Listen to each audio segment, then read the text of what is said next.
عليه ونعوذ بالله من شرور أنفسنا ومن سيئات أعمالنا من يهده الله فلا مضل له ومن يضلله فلا هادي له ونشهد أن لا إله إلا الله وحده لا شريك له ونشهد أن سيدنا وسندنا وشفيعنا ومولانا محمدا عبده ورسوله قال الله تبارك وتعالى في القرآن المجيد والفرقان الحميد لقد من الله على المؤمنين إذ بعث فيهم رسولا منهم يتلو عليهم آياته ويزكيهم ويعلمهم الكتاب والحكمة وإن كانوا من قبل لفي ضلال مبين وقال في مقام آخر فالذين آمنوا به وعزروه ونصروه واتبعوا النور الذي معه وقال في مقام آخر قل إن كنتم تحبون الله فاتبعوني يحببكم الله ويغفر لكم ذنوبكم والله غفور رحيم وقال في مقام آخر أطيعوا الله وأطيعوا الرسول وقال رسول الله صلى الله عليه وسلم لا يؤمن أحدكم حتى أكون أحب إليه من والده وولده والناس أجمعين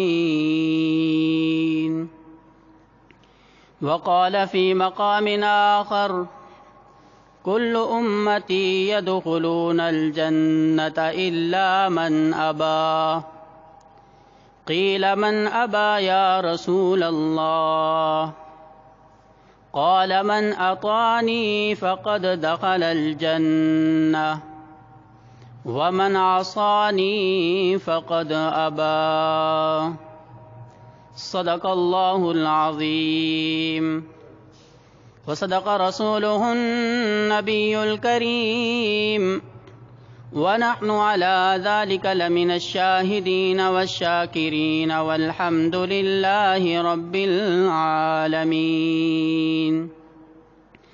إن الله وملائكته يصلون على النبي يا أيها الذين آمنوا صلوا عليه وسلموا تسليما اللهم صل على محمد وعلى آل محمد كما صليت على إبراهيم وعلى آل إبراهيم إنك حميد مجيد اللهم بارك على محمد وعلى آل محمد كما باركت على إبراهيم وعلى آل إبراهيم إنك حميد مجيد بلغ العلا بكماله كشف الدجى بجماله حسنت جميع خصاله صلوا عليه وآله يا رب صل وسلم دائما أبدا على حبيبك خير الخلق كلهم برادران اہل سنت والجماعت و بزرگان محترم، کلام پاک سے چند آیات کریمہ اور آپ علیہ الصلاۃ والسلام کے فرامین میں سے چند احادیث مبارکہ آپ کے سامنے تلاوت کی ہیں، جن کے تحت عرض کرنے کا ارادہ ہے۔ اللہ تبارک و تعالی سے توفیق کی التجا ہے کہ اللہ تعالی مجھے حق سچ بیان کرنے اور ہم سب کو اس پر عمل کرنے کی توفیق عطا فرمائے۔ جو آیات کریمہ آپ کے سامنے تلاوت کی ہیں، ان میں سے پہلی آیت کریمہ میں اللہ تعالی نے فرمایا لَقَدْ مَنَّ اللَّهُ عَلَى الْمُؤْمِنِينَ إِذْ بَعَثَ فِيهِمْ رَسُولًا، کہ اللہ تعالی نے ایمان والوں پر احسان کیا ہے کہ ان میں سے اللہ تعالی نے ایک عظیم الشان نبی بھیجا ہے۔ نبی کا کام کیا ہے؟ فرمایا کہ یتلو علیہم آیاتہ، اللہ تعالیٰ کی آیات کو تلاوت کرنا، ویزکیہم، انسانوں کے دلوں کو روحانی بیماریوں سے پاک کرنا، ویعلمہم الکتاب، اور کتاب کی تعلیم، قرآن پاک کی تعلیم دینا، والحکمہ، اور سنت کی تعلیم دینا۔ اس آیت کریمہ میں اللہ تعالی نے آپ علیہ الصلاۃ والسلام کے فرائض بیان کیے ہیں کہ آپ صلی اللہ علیہ وسلم کے ذمہ یہ 4 کام ہیں، اور پھر جو لوگ آپ صلی اللہ علیہ وسلم پر ایمان لاتے ہیں ان کی کیا ذمہ داریاں ہیں، وہ اللہ تعالی نے دوسری آیات میں ذکر فرمائی ہیں۔ فرمایا کہ فَالَّذِينَ آمَنُوا بِهِ وَعَزَّرُوهُ وَنَصَرُوهُ وَاتَّبَعُوا النُّورَ الَّذِي مَعَهُ، فرمایا کہ جو لوگ آپ کے ساتھ ایمان لائے، یعنی پہلی ذمہ داری یہ ہے کہ فَالَّذِينَ آمَنُوا بِهِ، تم آپ صلی اللہ علیہ وسلم پر ایمان لاؤ، اور آگے فرمایا کہ وَعَزَّرُوهُ، دوسری ذمہ داری یہ ہے کہ آپ صلی اللہ علیہ وسلم کی عزت اور توقیر کرو، وَنَصَرُوهُ، اور تیسری ذمہ داری یہ ہے کہ آپ صلی اللہ علیہ وسلم کی تم مدد کرو اس مشن میں کہ جس مشن کو آپ صلی اللہ علیہ وسلم لے کر آئے ہیں، اور چوتھی ذمہ داری ہماری یہ ہے کہ وَاتَّبَعُوا النُّورَ الَّذِي أُنزِلَ مَعَهُ، اس نور کی، اس ہدایت کی اتباع کرنی ہے کہ جو نور، جو ہدایت آپ صلی اللہ علیہ وسلم لے کر آئے ہیں۔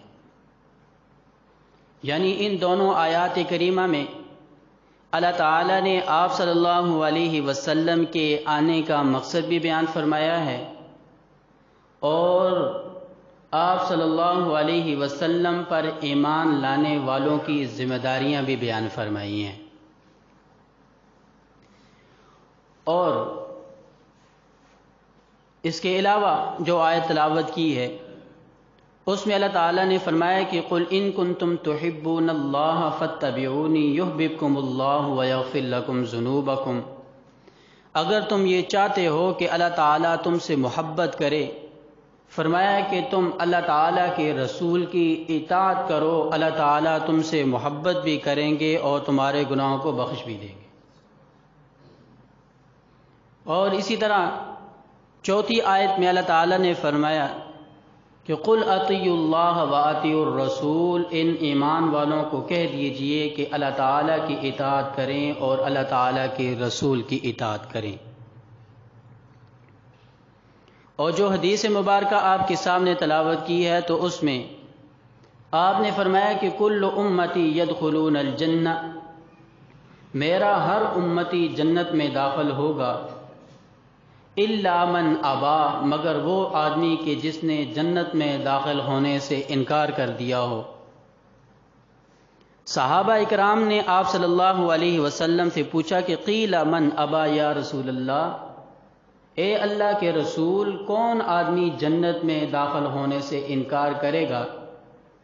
تو آپ صلی اللہ علیہ وسلم نے فرمایا کہ من اطانی فقد دخل الجنہ ومن عصانی فقد ابا، جس آدمی نے میری اطاعت کی وہ جنت میں داخل ہوگا، اور جس آدمی نے میری نافرمانی کی فرمایا کہ اس نے گویا کہ جنت میں داخل ہونے سے انکار کر دیا۔ اور اسی طرح آپ علیہ الصلاۃ والسلام نے فرمایا کہ لا یؤمن احدکم حتی اکون احب الیہ من والدہ وولدہ والناس اجمعین، تم میں سے کوئی آدمی اس وقت تک کامل مومن نہیں ہو سکتا کہ جس وقت تک وہ اس کے ہاں میں اس کی جان سے، اس کی مال سے، اس کے اولاد سے، تمام جہان سے زیادہ محبوب نہ ہو جاؤں۔ اب جو یہ چند آیات اور چند احادیث تلاوت کی ہیں، ان کا تعلق آپ علیہ الصلاۃ والسلام کی ذات کے ساتھ، آپ صلی اللہ علیہ وسلم کی آمد کے ساتھ، اور آپ علیہ الصلاۃ والسلام کے مشن کے ساتھ ہے۔ اسی ربیع الاول میں آپ علیہ الصلاۃ والسلام کی آمد ہوتی ہے، اور اسی ربیع الاول میں آپ علیہ الصلاۃ والسلام اس دار فانی کو چھوڑ کر ہم سے رخصت ہو جاتے ہیں۔ لیکن اب اس کے اندر بنیادی پوائنٹ، بنیادی مقصد کیا ہے؟ بنیادی مقصد یہ ہے کہ آپ صلی اللہ علیہ وسلم کو اللہ تعالیٰ نے مبعوث کیوں کیا؟ کیونکہ دنیا میں ہر چیز کا ایک مقصد ہوتا ہے۔ انسان کی تخلیق کا مقصد اللہ تعالیٰ نے بیان فرمایا کہ وما خلقت الجن والانس الا لیعبدون، کہ ہم نے انسانوں اور جنوں کو اپنی عبادت کے لیے پیدا کیا ہے، یعنی کہ انسان کی تخلیق کا مقصد اللہ تعالیٰ کی عبادت ہے۔ اور اسی طرح دنیا میں کوئی بھی چیز ہے اس کا ایک مقصد ہوتا ہے۔ گاڑی اگر بنائی جاتی ہے مقصد سواری ہے، اور اسی طرح کوئی بھی چیز اگر گھر بنایا جاتا ہے اس کا مقصد اس میں رہنا ہے۔ ہر چیز کے بنانے کا ایک مقصد ہوتا ہے۔ اسی طرح اللہ تعالیٰ نے انسان کو پیدا کیا، انسان کی تخلیق کا بھی ایک مقصد تھا، اور اسی طرح اللہ تعالیٰ نے انبیاء اکرام کو مبعوث فرمایا، انبیاء اکرام کو مبعوث کرنے کا بھی ایک مقصد تھا، اور اسی طرح اللہ تعالیٰ نے محمد مصطفیٰ صلی اللہ علیہ وسلم کو مبعوث فرمایا، اور ان کے مبعوث فرمانے کا بھی ایک مقصد تھا، اور وہی مشن ہے۔ اب آپ صلی اللہ علیہ وسلم کے مبعوث فرمانے کا مقصد کیا تھا؟ وہ خود اللہ تعالیٰ نے اس آیت میں فرمایا کہ یتلو علیہم آیاتہ ویزکیہم ویعلمہم الکتاب والحکمہ، کہ نبی کی 4 ذمہ داریاں لگائی گئیں۔ نمبر 1 یتلو علیہم آیاتہ، کہ یہ نبی اللہ تعالیٰ کی آیات تمہارے سامنے تلاوت کرتے ہیں، وَيُزَكِّيهِمْ تمہارے دلوں کو روحانی بیماریوں سے پاک کرتے ہیں۔ انسان کے اندر جھوٹ ہے، غیبت ہے، یا اسی طرح جتنی بھی اس کی روحانی بیماریاں ہیں، نبی اس سے بھی انسانوں کو پاک کرتے ہیں۔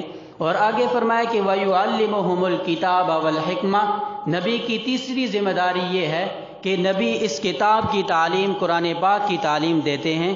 اور چوتھی ذمہ داری یہ ہے کہ آپ صلی اللہ علیہ وسلم والحکمہ، سنت کی تعلیم دیتے ہیں۔ لیکن آپ صلی اللہ علیہ وسلم کو جس مقصد کے لیے بھیجا گیا، جو آپ صلی اللہ علیہ وسلم کو مشن دے کر بھیجا گیا، تو آپ صلی اللہ علیہ وسلم نے اس مشن کو مکمل کیا۔ جو ذمہ داری آپ صلی اللہ علیہ وسلم کی ذمہ اللہ تعالیٰ نے لگائی، آپ علیہ الصلاۃ والسلام نے اس ذمہ داری کو مکمل کیا، اور آپ صلی اللہ علیہ وسلم تک اللہ تعالیٰ نے تمام دین اتار دیا۔ فرمایا کہ الیوم اکملت لکم دینکم واتممت علیکم نعمتی ورضیت لکم الاسلام دینا، آج کے دن ہم نے دین اسلام کو مکمل کر لیا ہے، اور تمہارے لیے جس دین کو ہم نے پسند کیا ہے وہ دین اسلام ہے۔ اس لیے جب آپ صلی اللہ علیہ وسلم نے حجۃ الوداع کے موقع پر خطبہ ارشاد فرمایا، اس وقت آپ علیہ الصلاۃ والسلام نے صحابہ سے پوچھا تھا کہ کیا جو ذمہ داری اللہ تعالیٰ نے مجھے دی تھی کیا وہ میں نے پوری کر لی ہے یا نہیں؟ صحابہ اکرام نے عرض کیا، یا رسول اللہ صلی اللہ علیہ وسلم، آپ نے صرف اس ذمہ داری کو پورا نہیں کیا بلکہ اس ذمہ داری کو پورا کرنے کا حق ادا کر دیا ہے۔ جب آپ صلی اللہ علیہ وسلم نے اپنی ذمہ داری مکمل کی، اس کے بعد دوسرا نمبر آ جاتا ہے کہ ہماری کیا ذمہ داری ہے، کیا ہم اس ذمہ داری کو پورا کر رہے ہیں یا نہیں۔ ظاہر ہے کہ جس کی جو ذمہ داری ہوتی ہے، جب وہ اس ذمہ داری کو مکمل نہیں کرتا، اس سے پوچھا جاتا ہے کہ تمہارے ذمہ یہ کام لگایا تھا، تم نے اس کو کیوں مکمل نہیں کیا۔ فوج کو اگر کسی مشن پر بھیجا جائے، وہ مشن میں ناکام ہو، تو اس سے پوچھا جاتا ہے کہ جب تمہیں تمام اسباب دیے گئے تھے، پھر تم اس مشن میں کامیاب کیوں نہیں ہوئے ہو۔ اسی طرح اللہ تعالیٰ نے ہم پر کچھ ذمہ داری رکھی ہے، اگر ہم اس ذمہ داری کو مکمل نہیں کریں گے تو قیامت والے دن ہم سے بھی پوچھو گی۔ اس لیے حجۃ الوداع کے موقع پر آپ علیہ الصلاۃ والسلام نے فرمایا کہ میں نے اپنی ذمہ داری پوری کر دی ہے، فَلْيُبَلِّغُ الشَّاهِدَ الْغَائِبَ، اب تمہاری ذمہ داری ہے کہ اس دین کو آگے پہنچاؤ، ہر حاضر اس دین کو آگے غائب تک پہنچائے۔ اب ہماری کیا ذمہ داری ہے؟ 4 ذمہ داریاں اللہ تعالیٰ نے قرآن میں فرمائی ہیں۔ فرمایا کہ فَالَّذِينَ آمَنُوا بِهِ، پہلی ذمہ داری یہ ہے کہ ہم آپ علیہ الصلاۃ والسلام پر ایمان لائیں، آپ صلی اللہ علیہ وسلم کی رسالت کا اقرار کریں۔ اس لیے آپ صلی اللہ علیہ وسلم نے فرمایا کہ تم میں سے کوئی آدمی کامل مومن نہیں ہو سکتا اس وقت تک جب تک میں اس کے ہاں سب سے زیادہ محبوب نہ ہو جاؤں۔ اور ایک دفعہ حضرت عمر رضی اللہ تعالیٰ عنہ، آپ علیہ الصلاۃ والسلام نے ان کا ہاتھ پکڑا ہوا ہے، اور یہی حدیث آپ علیہ الصلاۃ والسلام نے ارشاد فرمائی، تو حضرت عمر رضی اللہ تعالیٰ عنہ نے یہ کہا، اے اللہ تعالیٰ کے رسول، آپ مجھے تمام چیزوں سے زیادہ محبوب ہیں سوائے اپنی جان کے۔ آپ صلی اللہ علیہ وسلم نے فرمایا ابھی نہیں، یعنی ابھی ایمان کامل نہیں ہے۔ پھر حضرت عمر رضی اللہ تعالیٰ عنہ نے عرض کیا، ابھی آپ میرے ہاں میری اپنی جان سے بھی زیادہ محبوب ہیں، تو آپ صلی اللہ علیہ وسلم نے فرمایا کہ اب ایمان کامل ہوا ہے۔ تو اس لیے سب سے پہلی ذمہ داری یہ ہے کہ آپ صلی اللہ علیہ وسلم کو اللہ تعالیٰ کا رسول مانیں، آپ علیہ الصلاۃ والسلام کی رسالت کا اقرار کریں۔ یہاں تک تو ہر مومن آپ صلی اللہ علیہ وسلم کو اللہ تعالیٰ کا رسول مانتا ہے، یہاں تک تو اس حد تک تو ہم ایک حد تک کامیاب ہیں۔ آپ صلی اللہ علیہ وسلم کو ہم اللہ کا رسول مانتے ہیں، اس حد تک تو تقریباً ہم کامیاب ہیں۔ لیکن دوسری ذمہ داری اللہ تعالیٰ نے جو ہمارے ذمہ لگائی، فرمایا کہ وَعَزَّرُوهُ، کہ آپ صلی اللہ علیہ وسلم کی عزت کرنی ہے۔ سورۃ الحجرات میں اللہ تعالیٰ نے فرمایا، یا ایھا الذین آمنوا لا ترفعوا اصواتکم فوق صوت النبی ولا تجہروا له بالقول کجہر بعضکم لبعض ان تحبط اعمالکم وانتم لا تشعرون۔ اے ایمان والو، تم آپ صلی اللہ علیہ وسلم کی آواز سے اپنی آواز کو بلند نہ کرو، کہیں یہ نہ ہو کہ تمہارے اعمال ضائع ہو جائیں اور تمہیں پتہ بھی نہ چلے۔ یہ ظاہری ادب ہے کہ جس مجلس میں آپ صلی اللہ علیہ وسلم بیٹھے ہوں، تشریف فرما ہوں، اس مجلس کا ادب یہ ہے کہ وہاں پر اونچی آواز سے بات نہ کی جائے، تمہاری آواز نبی کی آواز سے اونچی نہ ہو۔ اگر تم ایسا کرو گے، لاشعوری طور پر، بے شعوری میں تمہارے اعمال ضائع ہو سکتے ہیں۔ چلو مان لیا کہ آپ صلی اللہ علیہ وسلم جب تک دنیا میں تھے، ان کے مجلس میں صحابہ اکرام آتے تھے، وہاں آواز اونچی ہو سکتی تھی، لیکن ابھی ہم یہاں پر موجود ہیں تو اس کا تعلق ہمارے ساتھ بھی ہے۔ اس کا تعلق ہمارے ساتھ اس طرح ہے کہ اگر کسی دینی مسئلے میں اختلاف ہو جائے یا کسی بھی معاملے میں اختلاف ہو جائے، اس وقت جب اللہ تعالیٰ کے رسول کی بات سامنے آ جائے، ہمارے پیارے نبی کی بات سامنے آ جائے، فرمان سامنے آ جائے، اور اگر وہ ہمارے خلاف ہو جو ہم بات کر رہے ہیں، ہمیں خاموش ہونا چاہیے، اپنا موقف چھوڑ دینا چاہیے، اس حدیث کو مان لینا چاہیے۔ صحابہ کرام نے کر کے دکھلایا۔ جب آپ صلی اللہ علیہ وسلم اس دنیا سے رخصت ہوئے، سقیفہ بنی ساعدہ جہاں پر صحابہ کرام مشورہ کیا کرتے تھے، وہاں پر جب خلافت کے لیے صحابہ اکرام جمع ہوئے کہ آپ کے بعد کون خلیفہ ہوگا، مہاجرین نے یہ کہا کہ مہاجروں میں سے کوئی خلیفہ ہونا چاہیے، انصار نے یہ کہا کہ انصار میں سے کوئی خلیفہ ہونا چاہیے، لیکن اس وقت حضرت ابو بکر صدیق رضی اللہ تعالیٰ عنہ اٹھ کے کھڑے ہوتے ہیں اور یہ کہتے ہیں کہ میں نے آپ صلی اللہ علیہ وسلم سے یہ حدیث سنی ہے کہ آپ نے فرمایا کہ الائمۃ من قریش، جو خلیفہ ہوگا وہ قریش میں سے ہوگا، یعنی مہاجرین میں سے ہوگا۔ جب ان انصار نے یہ حدیث سنی تو انہوں نے اپنا موقف چھوڑ دیا۔ اس لیے آج بھی اگر آپ صلی اللہ علیہ وسلم کا فرمان ہمارے سامنے آ جائے تو آپ صلی اللہ علیہ وسلم کی عزت کا تقاضا یہ ہے کہ ہم اپنے اس موقف کو چھوڑ دیں، نبی کے فرمان کو مان لیں۔ لیکن آگے فرمایا کہ آپ صلی اللہ علیہ وسلم کی عزت کرنی ہے۔ جب ایک آدمی کسی کی عزت کرتا ہے تو اس کے اندر 3 چیزیں ہونی چاہیے۔ ہم آپ صلی اللہ علیہ وسلم کی عزت کرتے ہیں، لہذا اگر ہم 3 چیزوں کو مانیں گے، 3 چیزوں پر عمل کریں گے، پھر پتہ چلے گا کہ ہم حقیقی طور پر آپ علیہ الصلاۃ والسلام کی عزت کرتے ہیں۔ نمبر 1، اگر ہم آپ صلی اللہ علیہ وسلم کی اطاعت کریں گے، یہ بھی آپ کی عزت ہے۔ نمبر 2، آپ صلی اللہ علیہ وسلم سے محبت کریں گے، یہ بھی آپ کی عزت ہے۔ اور نمبر 3، ہم نے آپ صلی اللہ علیہ وسلم کی اتباع کرنی ہے۔ اگر ہم اتباع کریں گے تو یہ بھی آپ صلی اللہ علیہ وسلم کی عزت ہے۔ اس لیے آپ صلی اللہ علیہ وسلم نے فرمایا کہ میرا ہر امتی جنت میں داخل ہوگا الا من ابا، مگر وہ آدمی کی جس نے انکار کیا۔ صحابہ نے پوچھا کہ کون آدمی جنت میں داخل ہونے سے انکار کر سکتا ہے؟ تو آپ صلی اللہ علیہ وسلم نے فرمایا من اطاعنی فقد دخل الجنہ ومن عصانی فقد ابا، جس نے میری اطاعت کی وہ جنت میں داخل ہوگا، اور جس نے میری نافرمانی کی اس نے گویا کہ جنت میں داخل ہونے سے انکار کر دیا۔ اب ہر معاملے میں آپ صلی اللہ علیہ وسلم کی اطاعت کرنی ہے، کیونکہ اللہ تعالیٰ نے فرمایا کہ قل ان کنتم تحبون اللہ فاتبعونی یحببکم اللہ ویغفر لکم ذنوبکم، اگر تم یہ چاہتے ہو کہ اللہ تعالیٰ تم سے محبت کرے تو تم اللہ تعالیٰ کے رسول کی اطاعت کرو۔ اگر تم رسول کی اطاعت کرو گے اللہ تعالیٰ تم سے محبت بھی کریں گے اور تمہارے گناہوں کو بخش بھی دیں گے۔ اور کیا چاہیے؟ ایک آدمی کی بخشش ہو جائے اس کو اور کیا چاہیے؟ اور یہ بخشش صرف اللہ تعالیٰ کے رسول کی اطاعت پر ملے گی۔ اور صحابہ اکرام رضی اللہ تعالیٰ عنہم اجمعین نے کیسے آپ صلی اللہ علیہ وسلم کی اطاعت کی؟ شراب کا حکم آیا کہ شراب حرام کر دی گئی، اللہ تعالیٰ کی طرف سے آیت نازل ہوئی، حالانکہ وہ عرب کا معاشرہ تھا، ان کے ہاں شراب اس طرح پی جاتی تھی کہ جس طرح ہمارے ہاں روٹی کھائی جاتی ہے۔ ہم روٹی کو نہیں چھوڑ سکتے، ان کے ہاں شراب اس طرح پی جاتی تھی، یعنی کہ ایک عام معمول کی بات تھی ان کے ہاں شراب پینا۔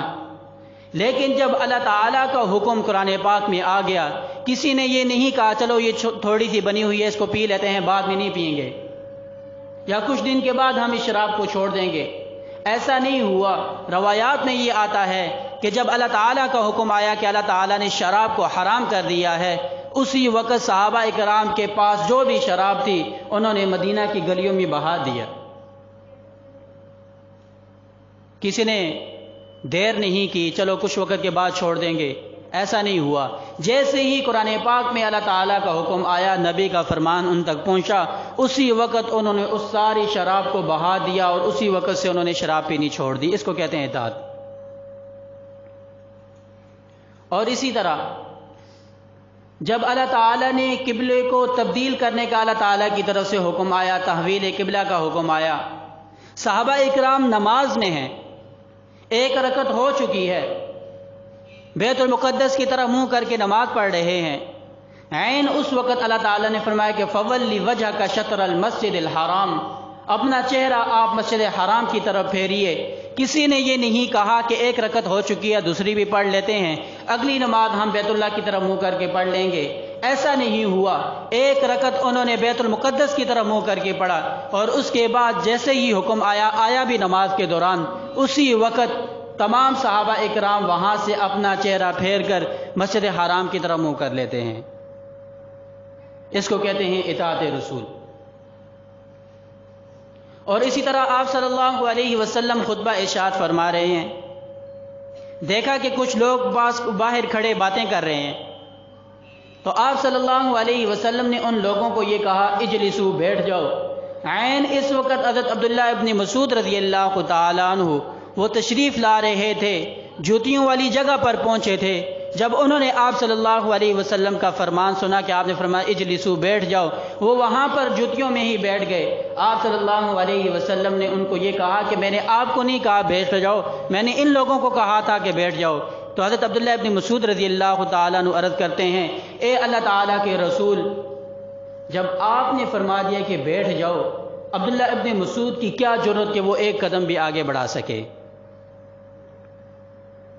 یہ تھی اطاعت جو صحابہ اکرام نے کر کے دکھلائی۔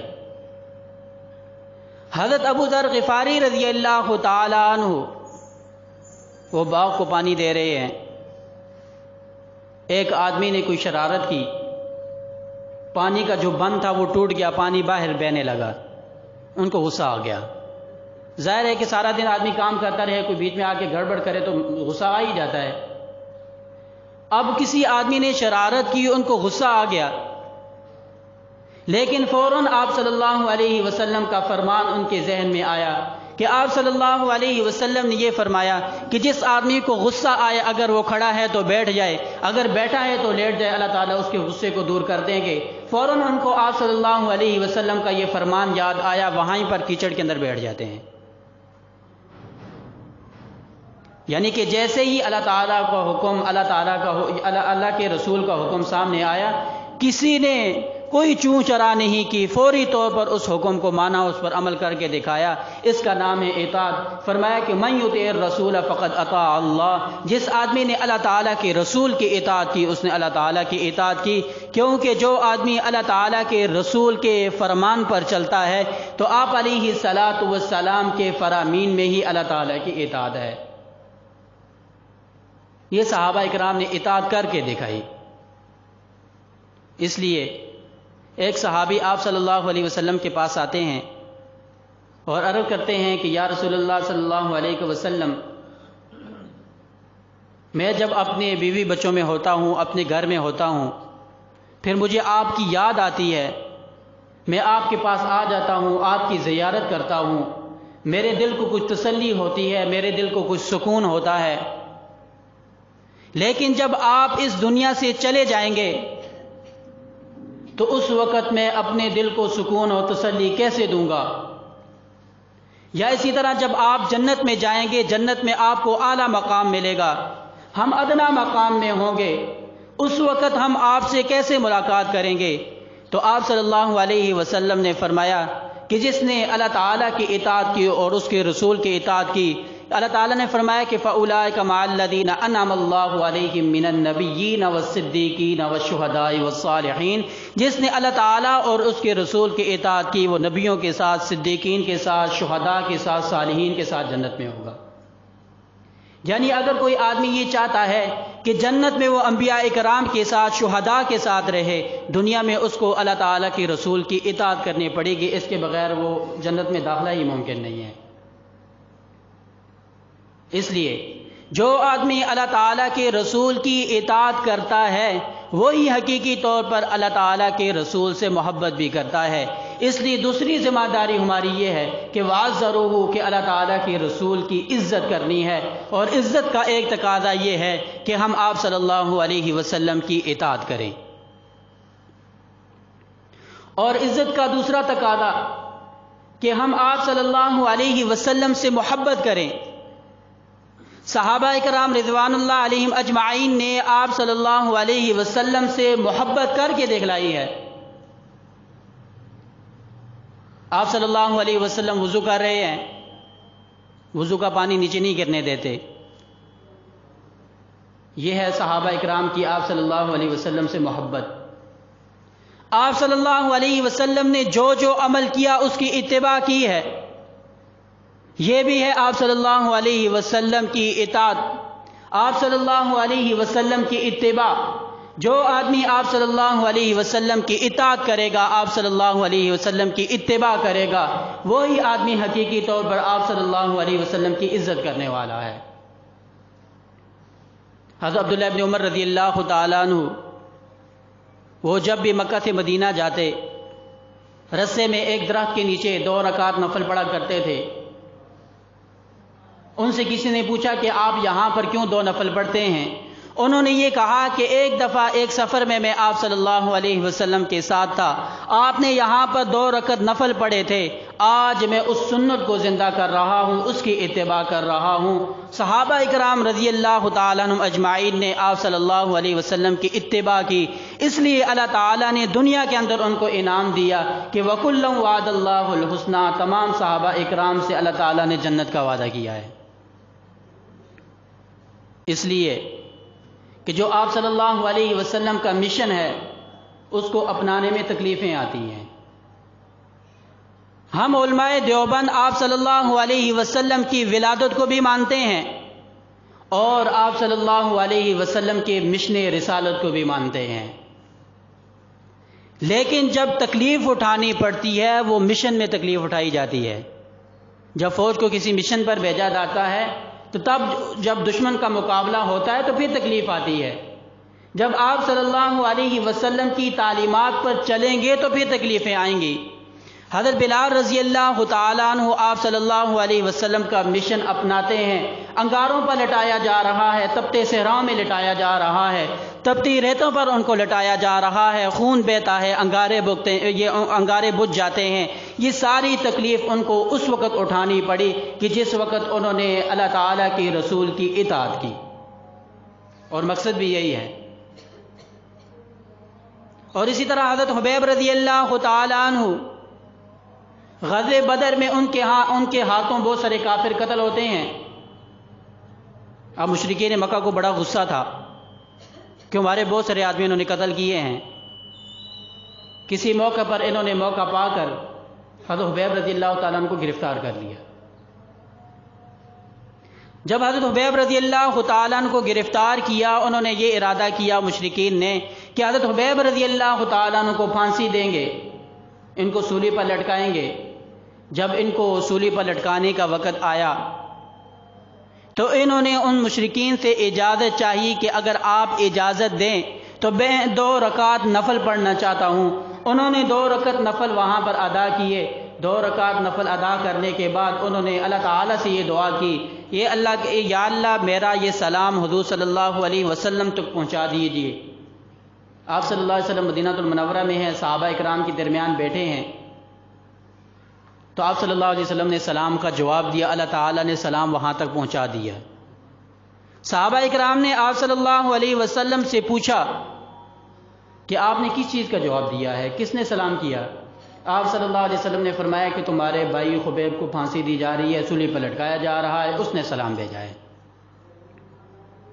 لیکن جس وقت حضرت حبیب رضی اللہ تعالیٰ عنہ کو سولی پر لٹکایا جا رہا تھا، اس وقت ابو سفیان جو اس وقت مسلمان نہیں ہوا تھا، اس نے آگے بڑھ کر حضرت حبیب رضی اللہ تعالیٰ عنہ کو یہ کہا کہ کیا آپ اس بات کو پسند کرتے ہیں کہ آپ کی جگہ پر حضور صلی اللہ علیہ وسلم کو یہاں پر سولی پر لٹکایا جائے؟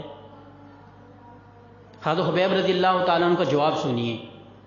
حضرت حبیب رضی اللہ تعالیٰ عنہ فرماتے ہیں، تم یہ کہتے ہو کہ میری جگہ حضور کو پھانسی دی جائے، نعوذ باللہ، میں تو اس بات کو بھی نہیں پسند کرتا کہ میری جان بچ جائے، اس کے بدلے میں حضور کو کوئی کانٹا بھی چبھے۔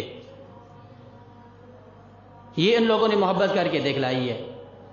غزوہ احد میں صحابہ اکرام زخمی ہیں، 70 صحابہ اکرام شہید ہو گئے، باقی صحابہ اکرام زخمی ہیں، خود آپ صلی اللہ علیہ وسلم بھی زخمی ہیں، دندان مبارک شہید ہو گئے ہیں۔ اس دوران آپ صلی اللہ علیہ وسلم نے فرمایا کہ مشرکین دوبارہ آنا چاہتے ہیں، تم میں سے کون کون تیار ہے؟ تمام صحابہ اکرام زخمی ہیں، جیسے بھی حالت میں تیار ہو جاتے ہیں۔ کسی نے یہ نہیں کہا کہ مجھے زخم آئے ہوئے ہیں، میں ابھی نہیں جا سکتا۔ جیسے آپ صلی اللہ علیہ وسلم کا فرمان آیا، سب چیزوں کو پیچھے چھوڑ دیا۔ غزوہ تبوک کے موقع پر آپ علیہ الصلوۃ والسلام نے فرمایا کہ صدقہ کرو۔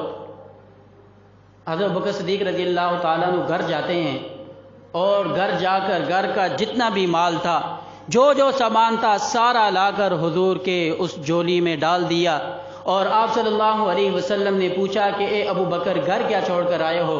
حضرت ابو بکر صدیق رضی اللہ تعالیٰ عنہ نے عرض کیا میں گھر اللہ تعالیٰ اور اللہ کے رسول کا نام چھوڑ کر آیا ہوں، ان کا تذکرہ چھوڑ کر آیا ہوں۔ یہ تھی صحابہ اکرام کی محبت۔ اسی مشن کو اپنانے کی وجہ سے صحابہ اکرام ان انگاروں پر لیٹے، اسی مشن کو اپنانے کی وجہ سے حضرت سمیہ رضی اللہ تعالیٰ عنہ جو پہلی شہیدہ ہے اس اسلام کی، ان کو 2 لخت ہونا پڑا۔ ان کی ایک ٹانگ ایک اونٹ پر باندھی گئی، دوسری ٹانگ دوسری اونٹ کے ساتھ باندھی گئی، اور دونوں اونٹوں کو مخالف سمت میں دوڑا دیا گیا۔ 2 ٹکڑے ان کے جسم کے ہو گئے مشن رسالت کو اپنانے کے لیے کی وجہ سے۔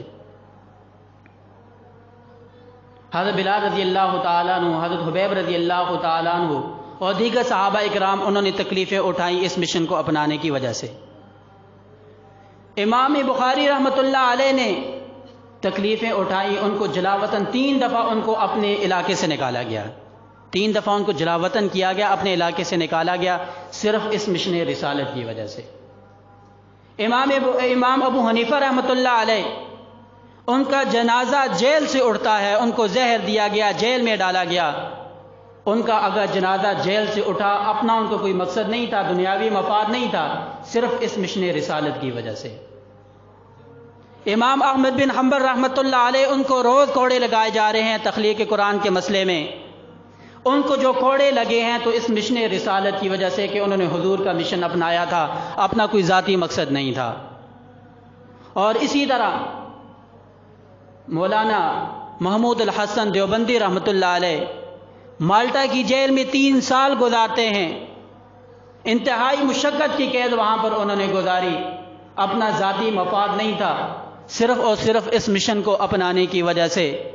اور یہ ملک پاکستان بنا اس مشن رسالت کو زندہ کرنے کے لیے، اس کے لیے کئی لاکھ مسلمانوں نے جانیں دی ہیں۔ تو اس لیے جو آدمی مشن رسالت کو اختیار کرتا ہے، آپ صلی اللہ علیہ وسلم کے مشن کو اختیار کرتا ہے، اس کے اوپر تکلیفیں آتی ہیں، اور مقصد بھی آپ صلی اللہ علیہ وسلم کے مشن کو زندہ کرنا ہے۔ اس لیے فرمایا کہ وَعَزَّرُوهُ، دوسری ذمہ داری ہماری یہ ہے کہ ہم آپ صلی اللہ علیہ وسلم کی عزت کریں، صرف زبانی کلامی دعوے نہیں۔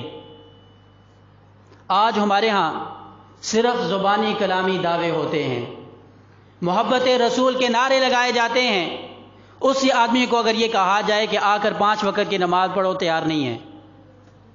اسی آدمی کو یہ کہا جائے آ کر قرآن کی تلاوت سیکھو، کوئی قرآن کی تلاوت کرو، تیار نہیں ہے۔ وہی آدمی رمضان میں روزے نہیں رکھتا، لیکن دوسری طرف یہ کہتا ہے کہ محبت رسول میں جان بھی قربان ہے۔ جو آدمی فجر کی نماز کے لیے اپنی نیند نہیں قربان کر سکتا، وہ محبت رسول میں اپنی جان کیسے قربان کر سکتا ہے؟ جو آدمی آپ صلی اللہ علیہ وسلم کی محبت میں 12-13 گھنٹے کا روزہ نہیں رکھ سکتا، وہ آدمی اپنی جان کیسے قربان کر سکتا ہے؟ جو آدمی اپنا وقت اس دین کے لیے نہیں نکال سکتا، وہ آدمی اس دین کے لیے اپنی جان کیسے قربان کر سکتا ہے؟ جہاں تک انسان کا اختیار ہے، وہ تو آدمی اس کو اختیار کو تو استعمال کرے۔ جان دینے کی باری آئے گی تو جان بھی دے دیں گے، لیکن ابھی جو باری ہے وہ اس مشن رسالت کو زندہ کرنے کی باری ہے۔ یاد رکھیے، قیامت والے دن ہم سے یہ سوال ہوگا کہ میری سنتیں مٹ رہی تھیں، یہ دین مغلوب ہو رہا تھا، ان سنتوں کو زندہ کرنے میں، اس دین کو غالب کرنے میں تم نے کتنا کردار ادا کیا؟ یہ پوچھو گی۔ ہم سے پہلے لوگوں نے دین کو زندہ رکھا تو آج ہم مسلمان ہیں، اس دین کو انہوں نے سیکھا تو آج ہم مسلمان ہیں۔ اگر ان لوگوں نے دین کو زندہ نہ رکھا ہوتا تو آج ہم بھی کافر ہوتے۔ آئندہ نسلیں اگر دین اسلام سے پھر گئیں، ان تک صحیح دین اسلام نہ پہنچا، کل وہ نسلیں ہمارا گریبان پکڑیں گی کہ ان لوگوں نے صحیح دین اسلام ہم تک نہیں پہنچایا تھا، دین کو زندہ نہیں رکھا تھا۔ اور دین اسلام اسی وقت زندہ رہ سکتا ہے جب اس کو سیکھا جائے۔ ہم میں سے کتنے لوگ اس دین کو سیکھ رہے ہیں؟ اس دین کو سیکھنے میں کتنا وقت ہمارا لگ رہا ہے؟ اس لیے اس دین کو سیکھا جائے، اپنی اولاد کو یہ دین سکھائیں، اس کے بعد اس دین کو تمام دنیا میں پھیلائیں۔ بہرحال دوسری ذمہ داری اللہ تعالیٰ نے فرمایا کہ وعزروا، پہلی ذمہ داری فالذین آمنوا بہ، آپ صلی اللہ علیہ وسلم پر ایمان لانا ہے۔ دوسری ذمہ داری کہ وعزروہ، کہ آپ صلی اللہ علیہ وسلم کی عزت کرنی ہے۔ اور تیسری ذمہ داری ونصروہ، کہ آپ صلی اللہ علیہ وسلم کی مدد کرنی ہے۔ آپ صلی اللہ علیہ وسلم کی مدد کیسے کریں؟ آپ صلی اللہ علیہ وسلم کی مدد آپ صلی اللہ علیہ وسلم کے مشن میں کرنی ہے۔ جس مقصد کے لیے آپ آئے ہیں، جس مشن میں آپ صلی اللہ علیہ وسلم نے کوشش کی ہے، اسی مشن میں ہم نے آپ صلی اللہ علیہ وسلم کی مدد کرنی ہے۔ آج ہم اس مشن میں آپ صلی اللہ علیہ وسلم کی کتنی مدد کر رہے ہیں؟ کیا ان ذمہ داریوں کے بارے میں قیامت والے دن ہم سے پوچھنی ہوگی؟ اور چوتھی ذمہ داری اللہ تعالیٰ نے ہماری یہ لگائی ہے کہ وَاتَّبَعُوا النُّورَ الَّذِي أُنزِلَ مَعَهُ، اور اس نور کی، اس ہدایت کی اتباع کرنی ہے کہ جو نور، جو ہدایت آپ صلی اللہ علیہ وسلم لے کر آئے ہیں، جو قرآن اللہ تعالیٰ کے رسول پر نازل ہوا، جو نماز آپ صلی اللہ علیہ وسلم کی امت پر فرض ہوئی ہے، جو روزے فرض ہوئے ہیں، اور جو آپ صلی اللہ علیہ وسلم نے دین کا علم سکھلایا ہے، ان تمام چیزوں پر ہم کتنا عمل کر رہے ہیں، اور آپ صلی اللہ علیہ وسلم کے ساتھ اس کام میں کتنی معاونت کر رہے ہیں۔ آخر مسلمان ہے کس مقصد کے لیے؟ جب ہم نے کلمہ پڑھا ہے، کلمہ پڑھنے کا مقصد یہ تھا کہ ہم اس دین اسلام کی اتباع کریں گے۔ ظاہر ہے کہ کلمہ پڑھا ہی اس لیے تھا۔ جب ایک مقصد کے لیے کلمہ پڑھا ہے، ایک ذمہ داری اپنے سر پر لی ہے، پھر اس ذمہ داری کو کیوں نہیں پورا کیا جا رہا؟